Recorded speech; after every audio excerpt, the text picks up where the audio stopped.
Hello friends, today we're going to do a complete spark plug change on a 2016 Ford F-150 with the 2.7 liter twin turbo V6 engine.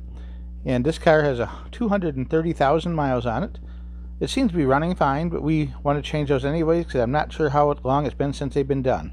We'll give you some tips and tricks and show you what tools you need from start to finish. So let's get started. The top cover has two 10mm bolts. Alright, once the cover's off, you have to remove these little push caps that are on top of the studs that hold the coils on. Once that's relieved, it's an 8mm nut on the coil stud.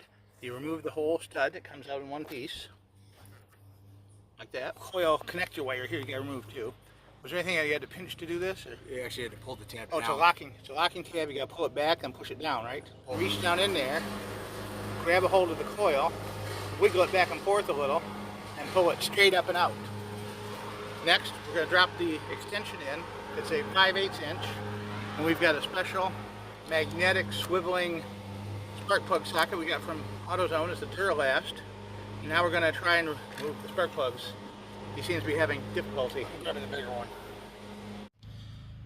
It was in there tight. We had to get a little bit extra long ratchet handle on it, but it snapped and came right out.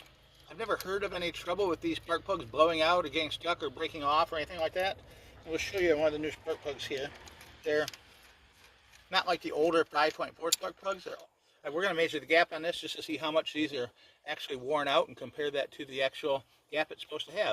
And we're going to work our way back one spark plug at a time. The front two are pretty easy. The back one on this side is the hardest one of the 6 to get. The ones on this side are all pretty straightforward and easy to access.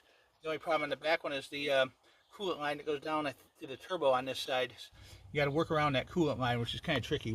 You'll need some extensions and swivels, but we'll show you that when we get to it. And like I said, the back one on this side is the hardest one to get to because the turbo coolant line and the wiring harness lay right over the top of where you need to pull the coil out from. But you don't have to take anything apart. In order to get a little bit of extra room, you're going to insert a long screwdriver between the intake manifold or the turbo cooler pipe and the wiring harness, the one closest to us right there. And you pry it up. Show them how you pry it up. Looks just like that. Let's see it again. Move it again. Yeah, see how much it pries up? All you need is about 1/2 to 3/4 of an inch, and then there's room to pull this coil right out. We finished the right bank up, totally bolted up and buttoned up back together, and that took less than an hour. The left bank, we're going to show you because it's a little bit easier to see everything in here. And this one's going to should be a piece of cake. You have the coil wire connector here. You take your fingernail, slide that backwards a little bit until it's like even with the back of the connector, and then the whole thing will just pull right off. And then on top we have a little wire loom holder. I used a pair of pliers or a screwdriver to stick under there and pop it up with. It's just a friction connector, so it doesn't have any real screwing to it or anything. And we're gonna use our 8mm and take this bolt, and this bolt here out. The only thing I can see might be a problem is getting enough clearance with this PVC pipe here to pull this coil here out. If it does that, if it gives us trouble, we will remove this PVC connection here, which I believe is just a squeeze connector. I think it's just you squeeze it and there you go.